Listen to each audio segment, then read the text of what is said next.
It's just my pleasure to introduce Serge Shapiro. He's been around the block a couple of times, I think, doing a variety of jobs in different university and academic settings. Most recently, and he currently is a full professor of geophysics at the Freie Universität at Berlin, and is director of the Physics and Application of Seismic Emission University Consortium. And today's talk is seismic hazard induced by production of hydrocarbon and geothermal energy. Without further pause, we will let Serge give us this talk. Great. Thank you very much. So I will switch on my microphone. Okay, you can hear me. Okay, great. So hello everybody, and thank you very much for this opportunity to give this talk. So I will, this will be to some extent a technical talk. So I will speak about more or less physical nature of seismicity, and then I will speak about hazard, what is related to the induced seismicity, which is in turn related to production of oil, gas, or geothermal energy. So for beginning, and maybe 50% of the talk, I will speak about the nature of induced earthquakes, and then in the second half I will speak about hazard. And people who know what we are doing in our group in the FACE consortium, new things will come at the last 15 slides, so approximately. Okay, so let us start. So, by the way, the Freie University Berlin is one of three big universities in Berlin, in Germany, and we belong to the FACE consortium as a part of this Freie Universität Berlin, or Free University Berlin, which was, by the way, organized with great help of Americans after the Second World War. So this is one of the youngest universities in Germany. And the FACE Research Consortium is a consortium supported by oil, gas, and geothermal energy. And we have several sponsors who are giving money for us, and we're paying our PhD students and so on. So the material what I will speak about can be to big extent found in a quite recent book published by Cambridge University Press, Fluid-induced seismicity. It is a kind of technical book, but if you are interested in details, this may be a good reference. So the attention to the hazard of induced seismicity was attracted by what is going on in such regions like, for example, Oklahoma and central United States where actually a huge amount of induced seismicity started to happen after the oil production and gas production from shales came to increase, was increased in recent time. And so one can, from this plot, this is a famous USGS plot, and people quite frequently show this plot. So you can see that seismicity until 2008 was something like magnitude 2. Magnitude, this is the measure of energy of earthquake. There was something like there was something like 2 events with magnitude higher than 3, or then from 2009 to 2013 there was 10 events with magnitude higher than 3. And so magnitude higher than 3 is approximately magnitude from which people start to feel something on the Earth's surface. taken into account that these events, they are occurring, these earthquakes, they are occurring in quite deep, so something like 5-kilometer depth, then the energy which is coming to the surface, it's getting weaker, of course, and then magnitude 3, this is exactly more or less the limit where you start to feel something. And not only people start to feel something, but also the quite weak registration systems which have not very dense distribution of geophones, they also start to feel, or people saying that this is a completeness magnitude. So this means that such systems are claimed to register all events with magnitude higher than magnitude 3. So they do not register all events with magnitude lower than 3, but they register everything what is higher than magnitude 3. So this is why the magnitude 3 is called sometimes magnitude of completeness. Yeah, so the magnitude of completeness is an important characteristic of seismic observation systems. So we have 70 events of magnitude event and earthquake. These are synonyms for geophysicists. We have 70 events with magnitude higher than 3 after 2013. So there is a kind of dramatic increase, and it's clear that this cannot be just a natural seismicity. It's clear that it's related somehow to water disposal operations, what are going on after production of the hydrocarbon. So basically, if you produce hydrocarbon from shale or from also from normal, from conventional oil deposits, if you produce hydrocarbons, you always produce also water. And then you must do something with this water. And a normal situation is that people take this water and then inject in deep horizons. So interesting is that, of course, there is a big part of the injected water, what is here responsible for earthquake, is from unconventionals. This is not just from fracturing, but this is from production of unconventionals. Yeah, from fracturing, you do not have a lot of water. Yeah, so this is water what you use just for fracturing, so this small amount. But when you produce hydrocarbons, then you produce water. Then you take this water and then you reinject this somewhere in the earth. If you produce hydrocarbons from normal oil deposits or gas deposits, you also produce water, and you also must do something with this water, and people do exactly the same. So actually, in this injection, there is also a part of water which is from a conventional production. The point just is that in the United States, a lot of production is unconventional. So this is why a biggest part of the water which is responsible here for earthquakes is from unconventionals. But the story is exactly the same for unconventional or conventional.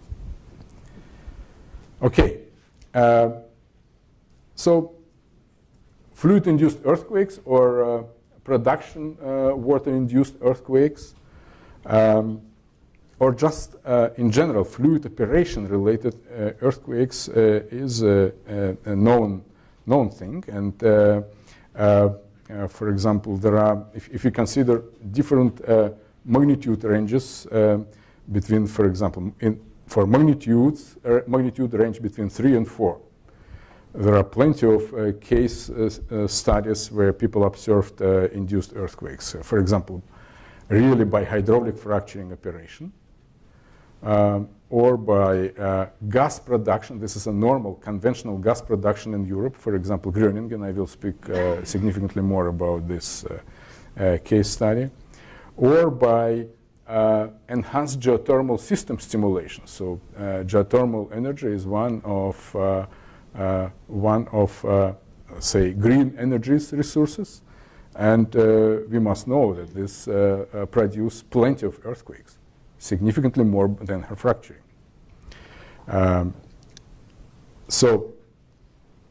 in the range of magnitude between 4 and 5, the gas production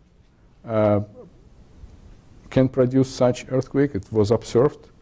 Gas storage is another example of producing such earthquakes, and water disposal, of course. And again, geothermal systems, they also are able to produce such type of big earthquakes. And finally, induced earthquakes with magnitude higher than 5 are known from oil production, from water disposal, and also from geothermal production. See, so basically, these are situations where we always have induced seismicity. So what is actually the reason of induced seismicity? Why it happens? So in rocks, there is always tectonic stress. So this already due to the fact that rocks are located in a given depth.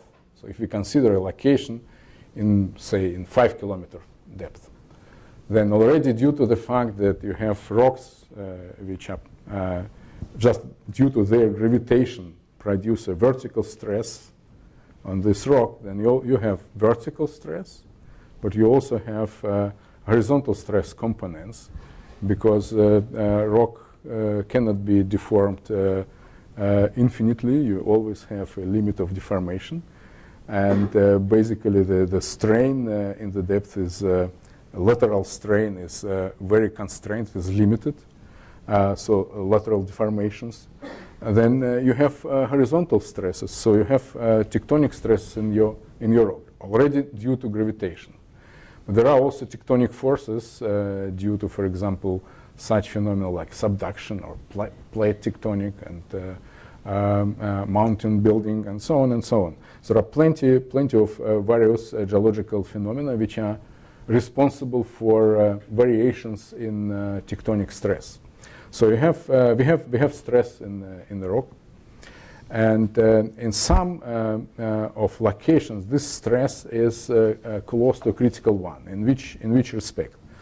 So basically in rocks there are plenty of cracks, and if you take a crack in a rock and consider forces which are acting on this crack, then there are, due to this stress, there are forces which are just acting normally to the surface of this crack, making this crack stable. So they prevent this crack to a motion, to a sliding of the borders of this crack, one relative to each other, however, another part of this tectonic stress acts tangentially to the crack. It attempts to produce a slip along this crack. Now, if there is a situation where shear stresses becoming higher than stabilizing friction forces on the crack, then an earthquake happens. This is exactly the reason of big earthquakes, like Japanese earthquake in 2011 or Indonesian earthquake in 2004. Exactly this is the mechanics there. Or these are also forces for induced seismicity. Now, what we can do to induce seismicity? So usually these cracks, they are filled with water. And now if we inject somewhere water, then we perturb or increase the pore pressure or pressure in this water, in the crack. And this pressure acts against the normal stress. So we reduce effectively normal stress. So this means that we reduce the friction because friction is proportional to normal stress. Yeah, this is like a normal life. Yeah. If you press something, then the friction between what we press and the surface is higher. Now, so this is exactly the same what is going on in these cracks. We increase here pressure, and then friction becomes smaller, tangential forces continue to act, and then a sliding along this crack is going on. So this crack becomes destabilized. An earthquake is happening. So this is the reason of induced earthquakes. Or say this is the 90% of what is going on there. So there are, of course, 10% of more complex phenomena.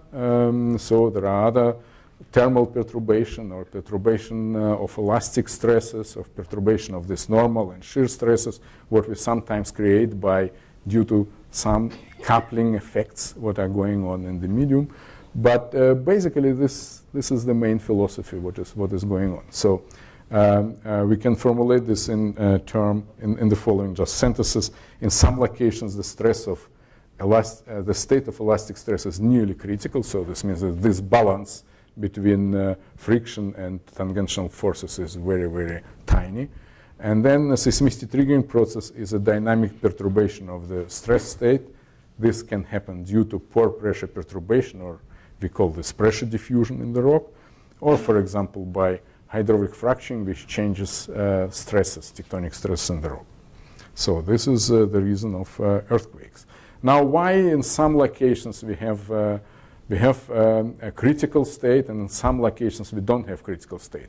So if you will not produce immediately seismicity everywhere if you pump water in the rock. Sometimes you produce seismicity, sometimes not.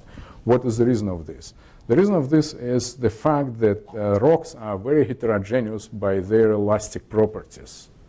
If we take borehole measurements of elastic properties in rocks, such properties like, for example, Young modulus and Poisson coefficient, this is an example of such measurements in deep German borehole at the depth of, you see here the depth between 8 and 3,000 meters. You will see a lot of fluctuations in elastic properties. Now, if you take these fluctuations in elastic properties and, for example, make a kind of cube with such properties and then apply homogeneously distributed elastic stress to this cube, then you will see that inside of this cube, elastic stresses will fluctuate approximately as much as elastic properties fluctuate, and elastic stresses will fluctuate. So these fluctuations, the fluctuations of elastic properties will produce fluctuations of elastic stress. And if it is so this means that in some locations we will have stress which is close to critical one, and in some locations we will have stress state which is far from critical one, where this balance between friction and tangential forces is very, very tiny and can be disturbed by small perturbations which we produce by injection of water. So this is a quite simple mechanics. So one can study this quite well in a laboratory. For example, if you take a sample of rock and pre-stress this sample, so we produce something like we apply something like tectonic stresses on this sample, yeah? And then this sample starts to produce a little bit seismicity or earthquakes. So, this plot shows the height of location of micro earthquake in this sample from this line. So it is just plotted here as function of time. And so we start to produce micro earthquakes, we call them, because they are very, very small. So all points here, these are, each point here is a micro earthquake. So how we know that they happen? So we can just register them by what we can understand as geophones. So this is just acoustic sensors. They register seismic or acoustic energy, and then we can locate the hypocenters of these events, so the points where these events happen. So and this, so we located these events, and so you see here that there are already some events clear. So you just start to stress your sample, it starts to produce earthquakes. But then at one moment we start to inject water from the bottom.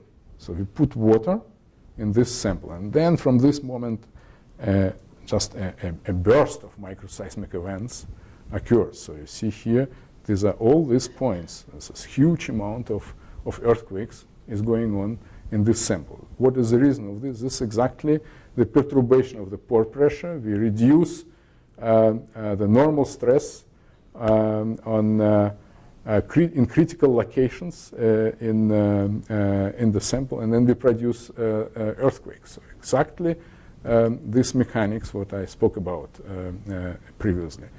And then, for example, using such plots, we can even tell something about physical properties of this rock, because we know how quickly this event, so this envelope, as this height as function of time, how it occurs. So this envelope has parameters which depend on the permeability of the rock. So this hydraulic property of the rock, hydraulic permeability, what is very interesting. So let's assume that you have no idea about hydraulic permeability of the rock, and but you have a possibility to measure microseismic events and make such plot. Then you have a possibility to estimate this hydraulic parameter, which is an important parameter for geotechnical applications. So this is laboratory. And now this is another example. This is a geothermal stimulation in Fenton Hill. So in Fenton Hill in the United States, people tried to make the following experiment. They constructed a borehole till the depth of 3 kilometers. So you see here, this is a projection of this borehole. This is the same borehole. This is just the same picture, but just rotated. There's another projection of this picture, just rotated in space. So these are 3 different projections of the same distribution of microseismic events, which you see here, or micro earthquakes. I call them micro because they all are smaller than magnitude 3. So they cannot be really felt on the surface. Yeah? But they are registered here by corresponding registration system, because it is the registration here was from boreholes, which were close to these locations. So this is the depth of 3 kilometers, and people constructed this borehole, and then they made injection of water to produce a so-called enhanced geothermal system. So what is enhanced geothermal system? This is basically more or less the same as fracturing. The only difference is that in fracturing, people try to produce a single long, a tiny fracture, and I will speak about this later a little bit. And here, people make injection under pressure which is a little bit smaller than what you would need to produce really this fracture, so that they produce, they call this shear dilatation. So this means that they produce many, many small earthquakes, like here. So each point here is an earthquake. And the color of this point is the time of occurrence of this earthquake after the injection start. Yeah, so blue color, these are early earthquakes, and red color, these are late earthquakes. Yeah, you see the color propagates in the medium. Yeah? Okay, now, so you inject water, and then you produce plenty of these earthquakes, and then there is a hope that because you have an earthquake, and so this means each earthquake, this is a kind of such sliding along a pre-existent fracture, then because fractures are not ideally planar, you have an opening, a slight opening of this fracture, and maybe permeability of the system, or permeability that is responsible for the mobility of the fluid there, permeability in the system will increase. So this is the hope. And so by this injection, people construct what they call enhanced geothermal system. Enhanced in the sense of enhancing of permeability. Now, permeability is a key point, a key parameter. This is what we do fracturing for. Yeah? Okay, so they hope to construct enhanced geothermal system, and then at one moment start to produce water, hot water from this location, and then to produce electric energy. So this is the idea of enhanced geothermal system. Okay, but for us it's interesting that they produce plenty of earthquakes, and this is exactly what is going on in this laboratory experiment. Yeah? So, but just here the geometry is very simple. Here geometry is significantly more complex. You have here a kind of cloud of microseismic events. The scale here is something like 1 kilometer. And if you do such a procedure, if we take, so you see here a kind of parabolic behavior, yeah? So with time. So this is a typical diffusional type of phenomenon, what is behind of what is going on. Here, if we do the following exercise, if we take coordinates of each point here, and then normalize these coordinates by the occurrence time of events, time is measured at the start of injection, then we will see how this cloud will be transformed in such a ellipsoidal-like form. Yeah? And this ellipsoid is just controlled by the permeability in the medium. Yeah? So this is just ellipsoid fitted to this cloud. This is the same ellipsoid, but just seen from a different projection. Yeah? And the same ellipsoid again from the different projection. So you see how nicely this more or less ugly cloud converting to a kind of geometrical nice form. Yeah? So this just shows the physics of what is going on here. Yeah? So the physics here is because we're normalizing this by square root of time. The physics is a diffusional one. So we have a kind of diffusional propagation of these clouds in the medium. So if we now do a plot like this one, so where we will measure the distance from the injection point to all of these events, then we will be able to produce something like this, so such plot. So this is exactly the Fenton Hill plot, and you have here distance as function of time, and the cloud increase with time as square root of time. And this is a diffusional process where this diffusion coefficient is given by the permeability of rock, what is a very important parameter, what we is scientifically a very interesting result. Okay.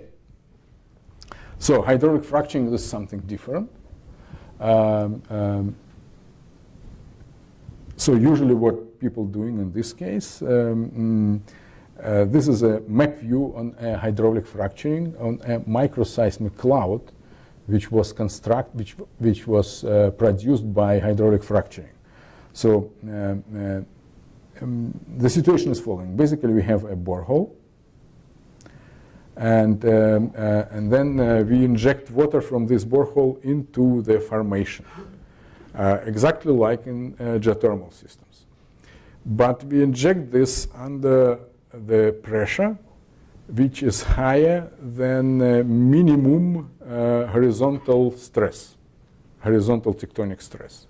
Yeah, by geothermal systems, we inject a little bit under pressure, which is a little bit lower than minimum horizontal stress. Here, we need a little bit more than horizontal stress in order to open the formation, so really open formation. And so they open formation and they produce a kind of fracture which propagate to the left and to the right from your borehole.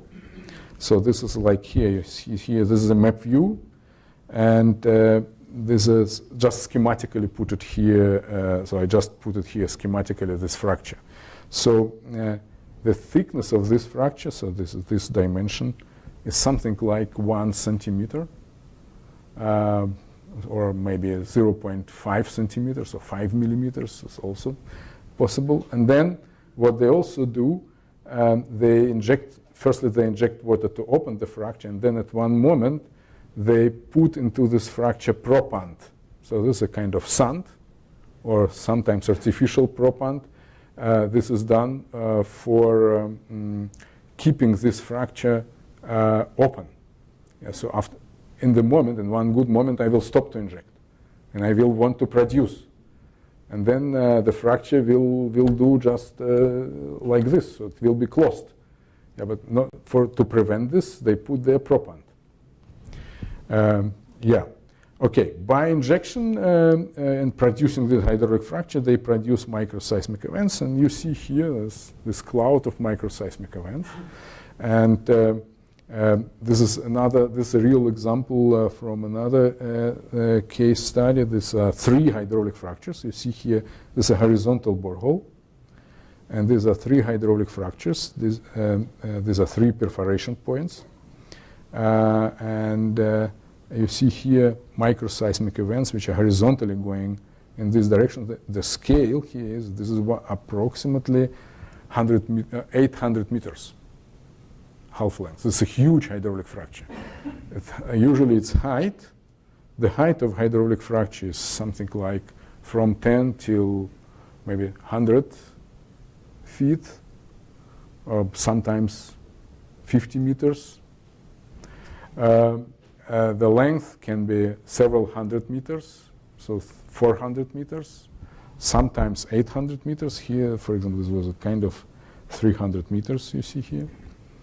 And the thickness, the width, as I told already, is 1 centimeter. This is the order of magnitude. So how we know that hydraulic fracture look like this? What we see here, this is microseismic cloud. This is microseismic events, or these are micro-earthquakes, their location, what we see here. So we observe the radiation, the seismic waves, which radiated by each earthquake in special monitoring systems, and then we try to interpret and process corresponding data. These are data which provide us information when elastic waves or seismic waves propagate and arrive to our receivers, and then having this information, we can locate microseismic events. And so these are all these points what we see here. So another so this was example of Horn River in Canada. This was a shale gas example. This was another shale gas example from Barnett Shale. It's a very old one, where people also tried to create hydraulic fracture, but they have not managed to create a real hydraulic fracture like here, like in this case. But what they created was a kind of cloud of microseismic events, and this cloud has corresponding physics. So this they have not managed to open one single fracture. What they managed to open many small fractures, a kind of network of fractures, what you approximately can guess here about from this picture. So another example, and now this is already shale oil. These are just microseismic events from producing hydraulic fractures in boreholes in Montney. Okay, so all this data they have about microseismicity. They have plenty of scientific information for us. They provide the dynamic of growth of this fracture. We plot. Usually this dynamic can be very well seen on distance versus time plots. How quickly these fractures or these clouds of seismicity grow in space. Such plots or such information about location and their dynamics tell us a lot, for example, about the diffusion of pore pressure in the medium. So these are a kind of nonlinear diffusion processes what are responsible for construction of such clouds. So this means that this microseismic data or microseismic events which are occurring there, they are providing plenty of very useful and important information for understanding of processes which are going on in the earth, in the rocks. Yeah, they are not just a kind of annoying parasite effect. These are also useful effects for us. It's an interesting effect. We are not, of course, people produce this microseismicity, but not specially to produce it. They produce this spontaneously, but because they produce this anyway, to register this microseismicity and to interpret and process is a useful thing, because you obtain plenty of information about what is going on in the medium. Okay, so this is one part of the story. So another part of the story is hazard. So we know that sometimes these microseismic events stop to be micro, they are getting macro. And so we start to feel them on the surface. Okay, so the most important parameters in the hazard, characteristic of hazard of microseismic, of seismic events, is seismic moment and moment magnitude. So what is the seismic moment? The seismic moment is the following quantity. If you take a shear modulus or elastic modulus, this is the shear modulus in the rock, then if you multiply the shear modulus with the slip along the fracture where earthquake is happening, and multiply this on the rupture area, so area of the fracture, then you will obtain what we call scalar seismic moment. This is a measure of energy. So it is not exactly the energy, but this a measure of energy. Now, the moment magnitude is defined using this seismic moment just by this equation. This is a kind of definition. So why? So one just can use this definition like a scaling definition. So you immediately see that moment magnitude, this is a logarithmic measure of seismic energy, of earthquake energy. Yeah. So that's all. So why such strange number here? This has historic reasons that all people know about the Richter magnitudes. So Richter magnitude, this is something what is not really clearly defined everywhere. So this Richter magnitude has a local nature in their definition, and also local nature and also instrumental nature. So to mimic this scale, or to reproduce approximately this scale, having something physical in hand, people introduce the moment magnitude. This is a quite good measure, and when we speak about magnitude now, we speak usually about the moment magnitude of earthquakes. Okay, this is also a useful measure. For example, we can estimate using a very simple equation an approximately length of earthquake. Yeah? So length on which an earthquake happens. So for example, an earthquake of magnitude 10 never happened in the history of registration. So the largest earthquake what happened had magnitude 9.5. But let us speak about magnitude 10.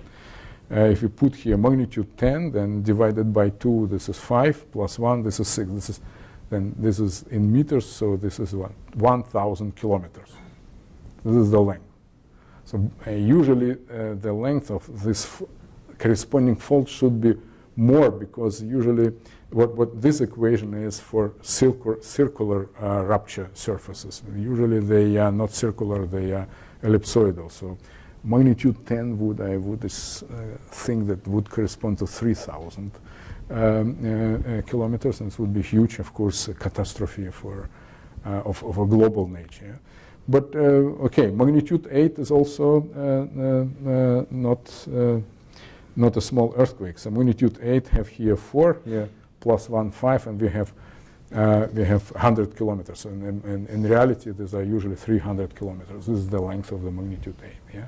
Now, if you compute this for magnitude 9.5, what has really happened in Chile, and you will get here 1,000 kilometers without any problem. Yeah, but microseismicity, these are very different magnitude scales. So usually when we do hydraulic fracturing, the highest magnitude what we usually have, and people already speak about significantly high magnitude, is magnitude 0. So magnitude 0, if I put here 0, then I will have here 1. This is 10-meter length. Yeah? And magnitude minus 2, so this is a logarithmic measure, so this is why magnitude can be also negative. So magnitude minus 2 means 1 meter length. So magnitude minus 2, this is a normal magnitude, what is observed by hydraulic fracturing. So one should differentiate between water disposal and hydraulic fracturing. Yeah, different things. Yeah? So, for example, Oklahoma, if we take a magnitude 6, what can happen by water disposal, then we have here 6 divided by 2, this is 3, plus 1, this is 4, this is 10 kilometer. 10 kilometer length. So this is significant earthquake. Yeah? Okay. So if we look what is going on in reality, then we will see that the larger is magnitude, the more seldom is a corresponding earthquake. So usually the following law is occurring. So can be observed. We have 10 times more magnitude if we go down. We have 10 times more events if we go down 1 unit in the magnitude. So there are 10 times more magnitude 8 events than magnitude 9 events. There are 10 times more magnitude 7 events than magnitude 8 events, and so on. So this is the law. So again, so this Chilean earthquake with magnitude 9.5 was the largest, and plenty of magnitudes 2 events. So just plenty of them. So we just even do not know about them, yeah, because we cannot register all of them. This is all what was registered. Okay. So this law that what I just spoke about here, and which actually describes approximately this hyperbola, this law is called the Gutenberg Richter law. And usually for Gutenberg Richter law, people using such type of plots, they plot on the vertical axis a logarithm of the number of events with magnitude higher than a given one. So for example, this is magnitude 3. We have here something like 200. For this particular situation, there was registered 200 events with magnitude higher than magnitude 3. Okay? And this is magnitude 4. This is something like 10 events. For this particular location, there was registered 10 events with magnitude higher than 4. Okay, this is very simple mathematics by this curve. And in this plot, the log of number of events as function of magnitude, this is a straight line. So this is the Gutenberg Richter law. Now, there is interesting magnitude here magnitude 2, from which to the left, we have a kind of saturation. What is going on here? This is just the fact that our observation system doesn't register events with magnitude smaller. And so this is why magnitude 2 here is called the completeness magnitude. This is what we spoke already once here today. So with this straight line, and this straight line, people in this particular case, people observed, they call this frequency magnitude distribution of events recorded in Switzerland in the period 75 to 99. So for whole Switzerland, people constructed this plot in corresponding time period. Yeah, so this Gutenberg Richter plot is given just by a very simple equation. So logarithm, this is logarithm, this is decimal logarithm of number of events with magnitude higher than m is given just by a straight line, a minus bm. This equation of a straight line. Now a and b are called Gutenberg Richter parameters. Parameters of the distribution. The B, this is a famous B value of the Gutenberg Richter law. Usually B is very close to 1. So this is why we have this 10 times increase of the magnitude if we go one step in the magnitude down. Yeah? Okay. Now, what is this fluid injection? So can we do here something for induced earthquake? Yes, and we have modified this Gutenberg Richter law for fluid injections. So now assume very simple situation that you start to inject and you keep your injection rate constant, or you increase permanently your injection rate. Then one can write Gutenberg Richter law for such situation. It looks very similar with this one. You see here the same B, and this A just has a little bit complex form, so that what we have here, this is the logarithm of the volume of the injected fluid. So basically, this A has two components. There is a constant component, we call it sigma, and we call it seismogenic index, which characterizes the tectonics, quantitatively characterize tectonic in a given region, and the logarithm of injected volume. Now, the more you inject, the more earthquakes you will produce.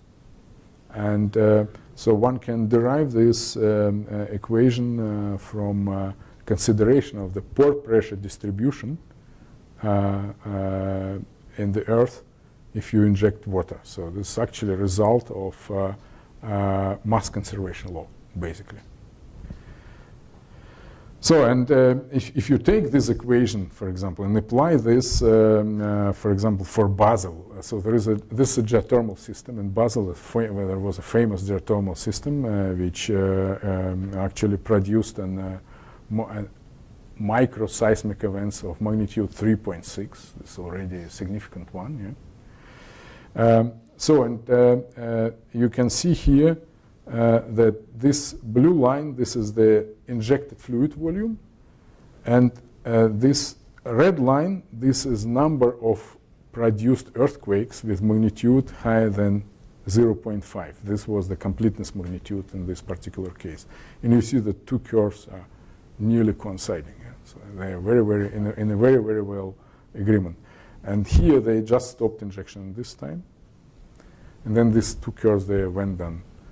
They started to get separated. Yeah? This is just because this simple theoretical equation, what I have shown you before, it can be applied only for monotonic injections. Yeah? So if you monotonic increasing injection, if you want to apply this for more complicated situations like injection stop and what is going on after this, then you need to consider numerically this problem. Yeah? There is no such a simple equation.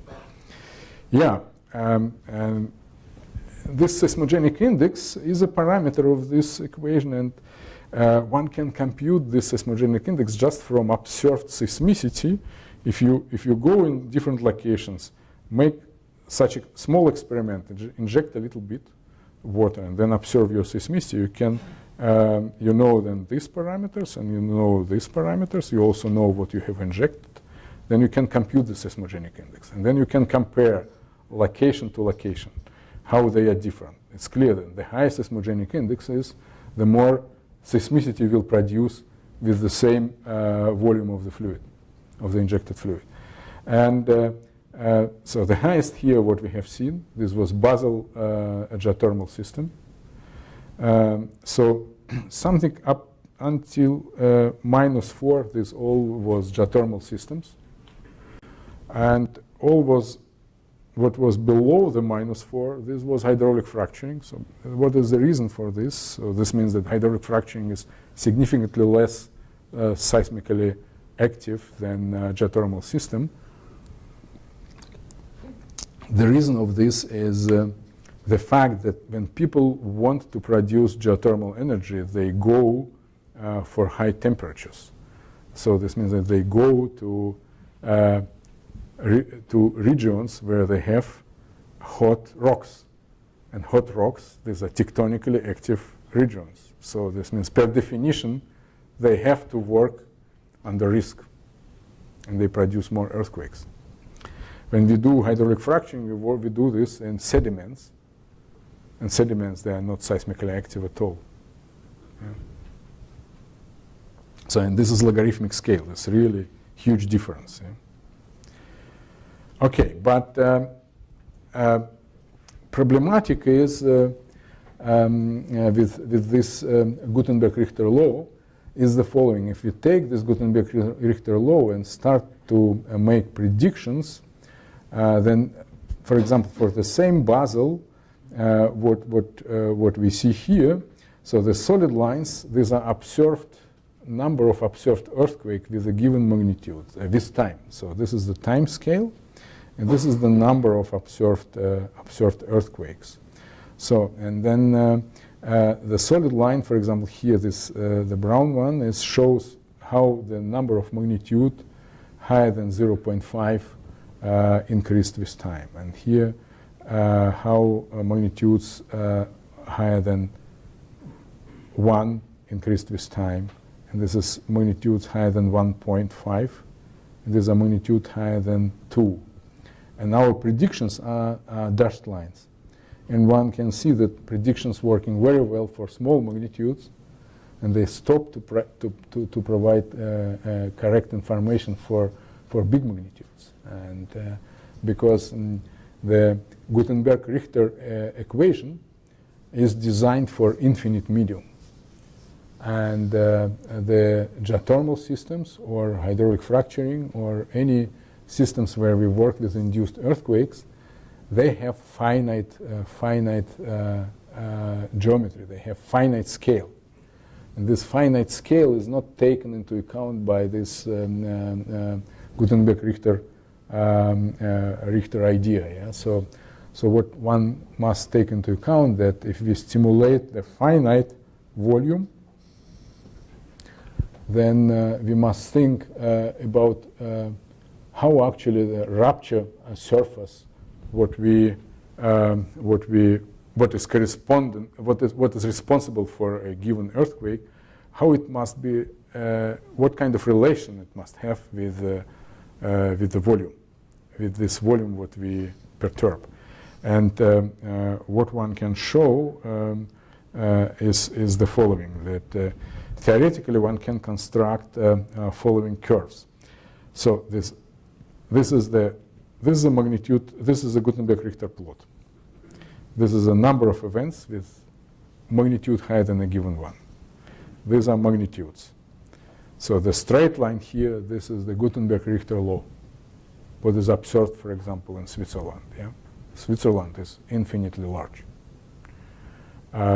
for us, in spite of a small country.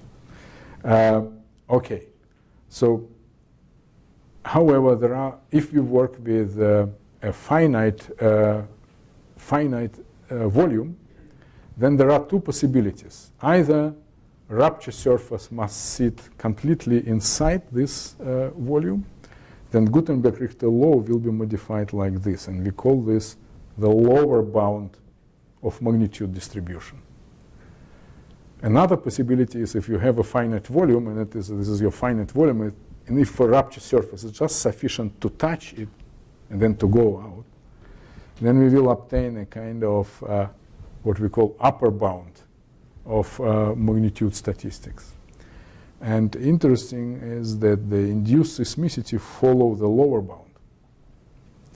Yeah, so this is an example of observed hydraulic fracturing induced micro earthquakes. And you see how they are going. This is very, very similar with these curves. This is the lower bound. This again, so this is Sulz, this is geothermal location. This is a geothermal system. This is the lower bound. Yeah, so this is what we always observe. Another example, this is the Barnett shale. Again, it goes along the lower bound. Interesting that what is put it here like a Gutenberg Richter straight line is just an apparent Gutenberg Richter. So a real one would be located significantly higher. This is hydraulic fracture in Cotton Valley. It's a lower bound. This is always what we observe. We observe that induced seismicity follow the lower bound. So this means that for induced seismicity, the rupture surface must sit completely in the perturbed volume. So nature, this is how nature behaves. These are another examples. There's two other examples. So this again hydraulic fracture, and this is a paradox valley. This is just a kind of disposal, water disposal experiment. Again, lower bound. However, there are a couple of earthquakes which are jumping out of this lower bound. So this means that yes, you're basically what lower bound is doing, it making the probability of high magnitude events significantly lower, but you still cannot exclude that something can happen.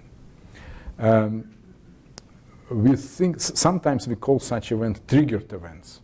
So we think that they maybe a biggest part of them are still sitting in the perturbed volume, but they are going outside.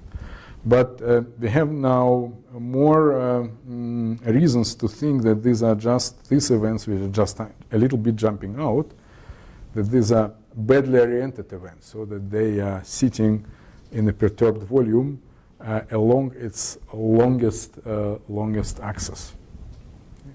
Yeah? Is there some sort of assumption about homogeneity of the rock? Or Here, no assumption about homogeneity or heterogeneity. So what is the assumption? Okay. Of the structure of the rock. I mean, The assumption is, of course, here such that your volume stay well constrained.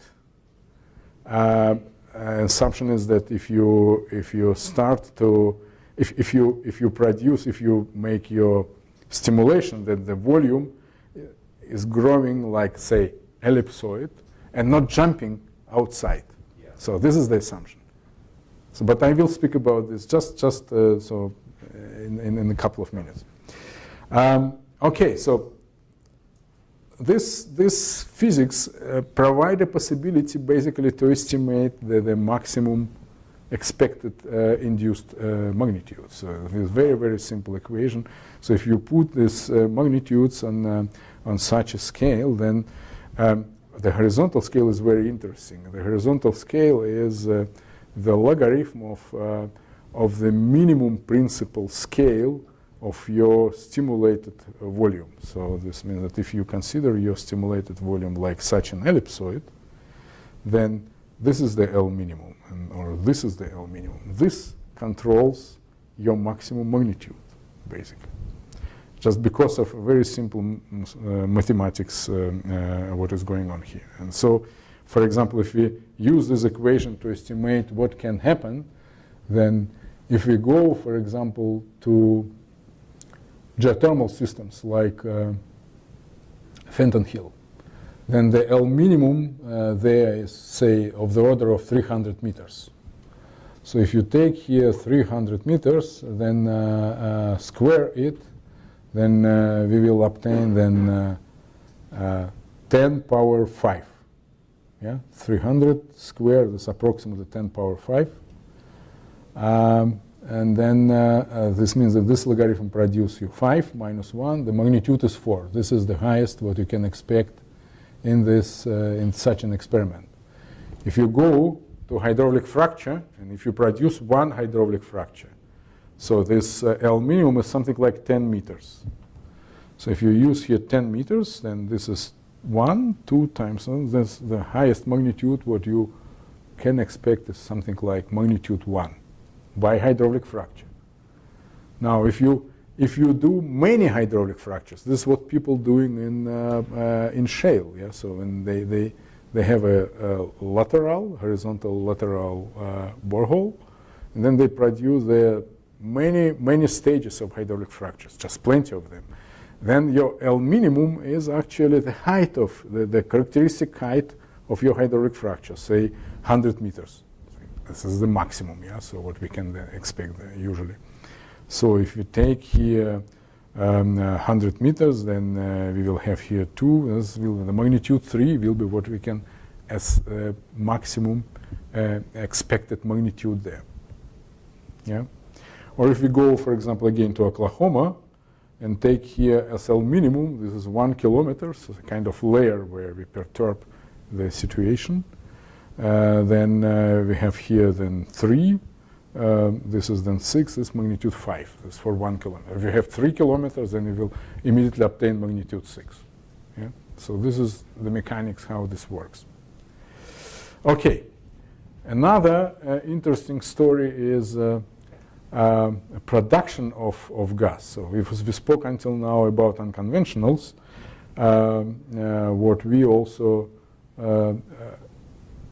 What is also responsible for induced seismicity? This is production of normal oil or gas. And a great example for this is gas production in Groningen in Holland. There is a huge, very, very important gas deposit for Europe and for Holland. And people produce their gas already since long time, since 1959. And in 2012, they produced earthquake of magnitude 3.6. This is actually not a big deal if we compare this with Oklahoma, but for Holland, it's a very big deal, yeah, because this is a highly populated area, and people started to complain, and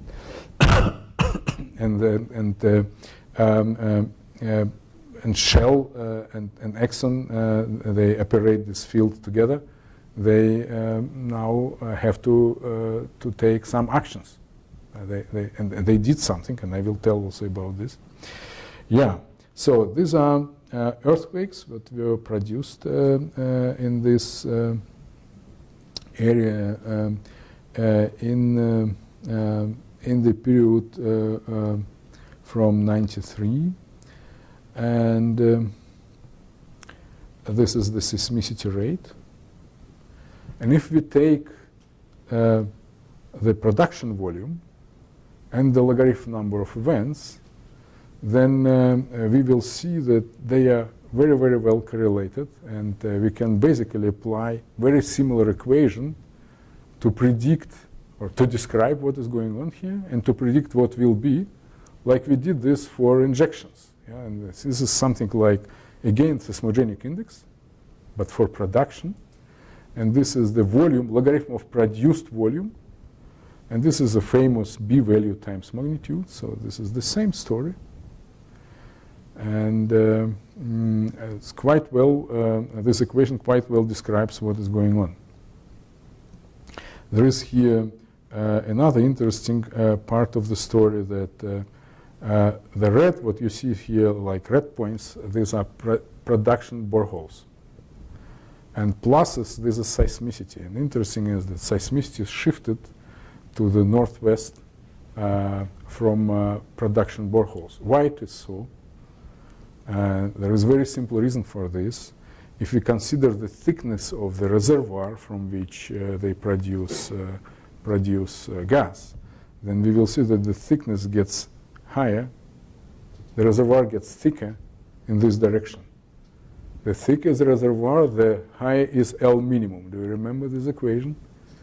The higher is L minimum, the higher is expected maximum magnitude, and the more also earthquake will happen. So this is exactly what is going on. So this gives also a chance to estimate the expected maximum induced earthquake. And we did this using this lower bound philosophy. What you see here, this is the Gutenberg Richter plot, and this is the lower bound theoretical match. This is how this lower bound works also in taking a possibility, just plotting here earthquakes which have not yet occurred. And the estimate of M max is here 4.2. Yeah, so this was the estimate what, what one can produce. Okay, so I think that I must conclude my talk. And these are my conclusions. Apologize. So I will just read them. So I think that what we understood now that induced seismicity contains a wealth of important geological and tectonic information. The hazard of induced seismicity can be well understood and actually quite well controlled. What they did there to constrain now seismicity, they stopped projection on these boreholes, produce only from here. So they just dropped the production rate, and they automatically the rate of seismicity was dropped. It's exactly like in Oklahoma. They dropped the rate of disposal injected water, and then they dropped immediately the seismicity. Because the same story. This all is because of this term and this equation.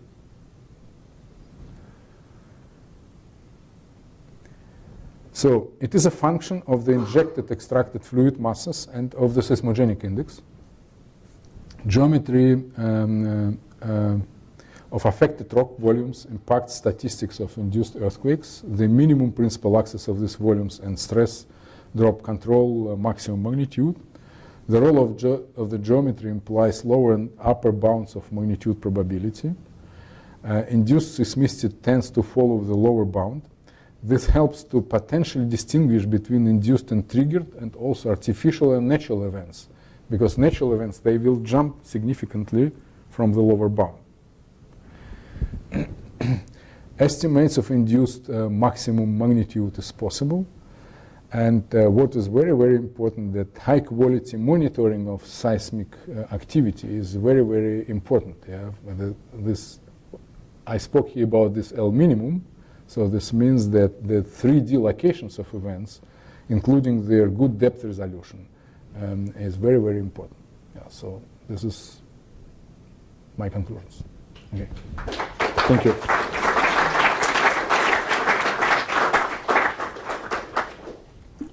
So we have about 10 minutes for questions. Serge, welcome back to Pittsburgh. Thank you. I'd like to have you with us again.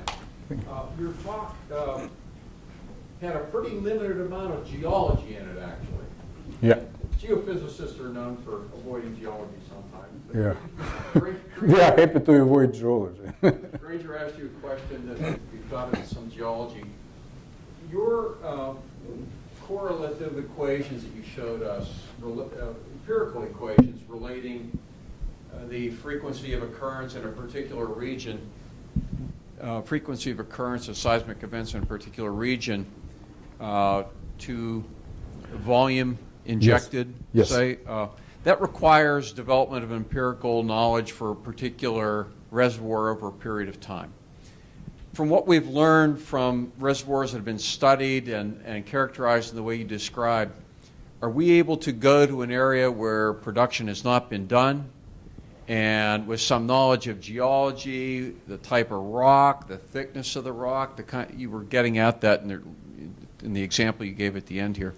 Can we make some predictions about seismicity for areas that haven't had ongoing production activity or storage activity a priori based on what we've learned from these other reservoirs?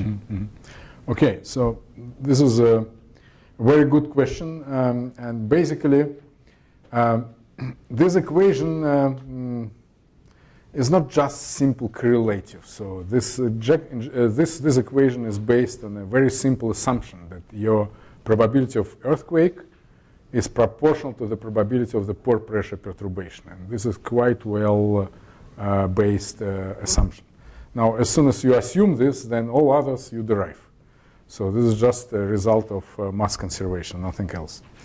However, here really there are parameters which we don't know a lot about which we don't know a lot. So this is the most important is the seismogenic index, because this really quantifies the tectonic, the real tectonic, and this is why this parameter can be. One can make good guesses about this parameter because it is correlated to real tectonic activity there. It is clear that the higher tectonic activity, the higher will be sigma. So there is a kind of correlation of tectonic seismogenic index and observed peak ground acceleration history known for this area. So there are such maps of seismic hazard that people constructed before induced seismicity era. Yeah, they did this for tectonic earthquakes, and so there are maps of peak ground acceleration nearly everywhere. So this map has some correlation with sigma. So there are possibilities to estimate this, and this B, it is good to assume this nearly 1, and then one can do some estimates. Estimates are possible.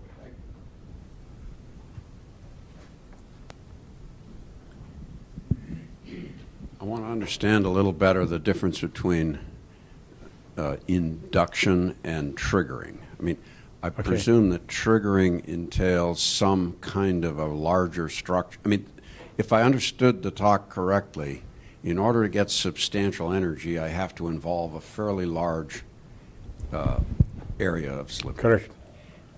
And the analytics that you've showed us applies to a situation where I'm assuming there is not a structure which which with injection could result in an event that's that involves a much larger spatial extent.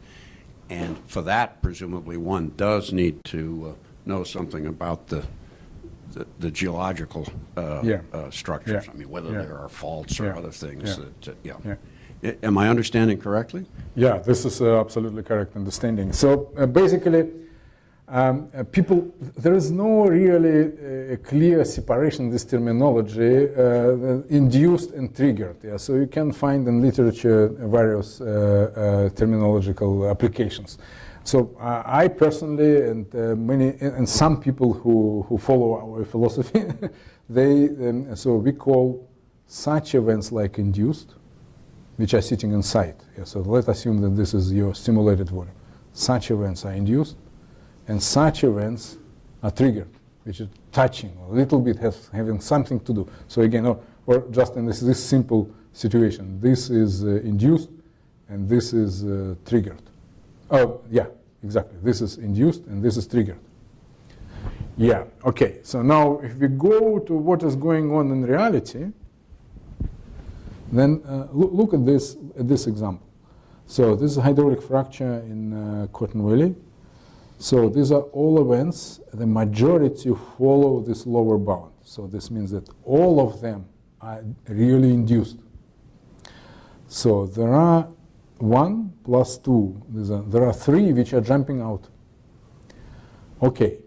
So now, if I use this curve and try to reconstruct from this curve what I expect in an infinite medium, I would obtain this Gutenberg Richter distribution. And look like a huge difference.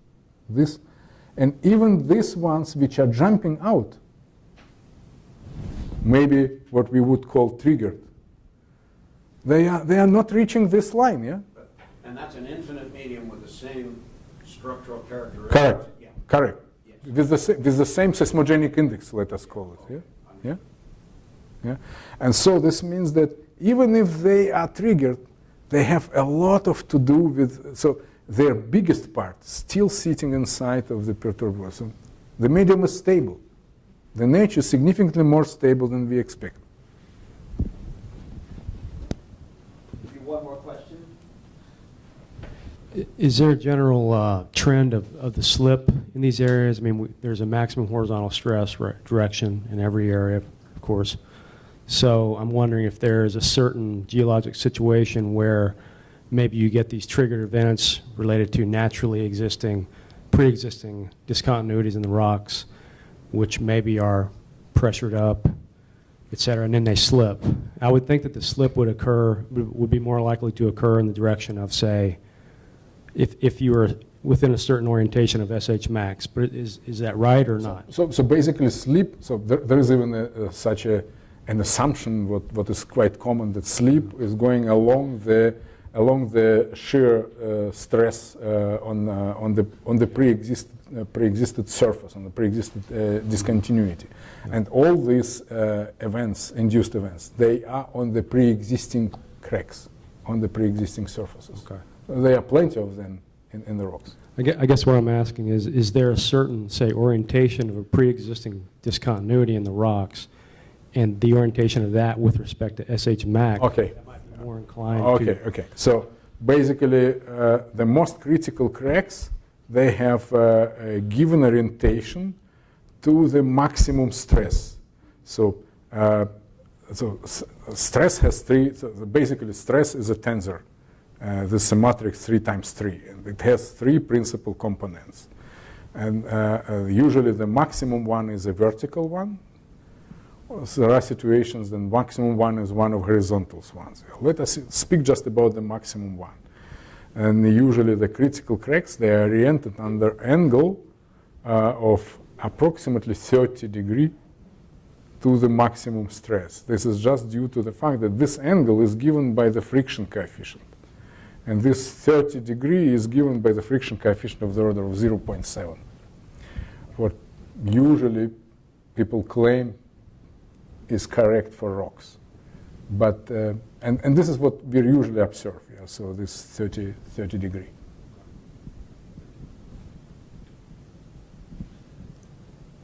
I think we're about out of time. So let's take our speaker one last time. Thank you. Thank you. And I'll just put a quick plug out on Monday, July 24th. Elon Gerd, the founding director of Cyclotron Road, which is an innovation sort of incubator environment for energy technologies, will be here, and hopefully we'll have an engaging talk with him. Please go register for that on Eventbrite. Thank you.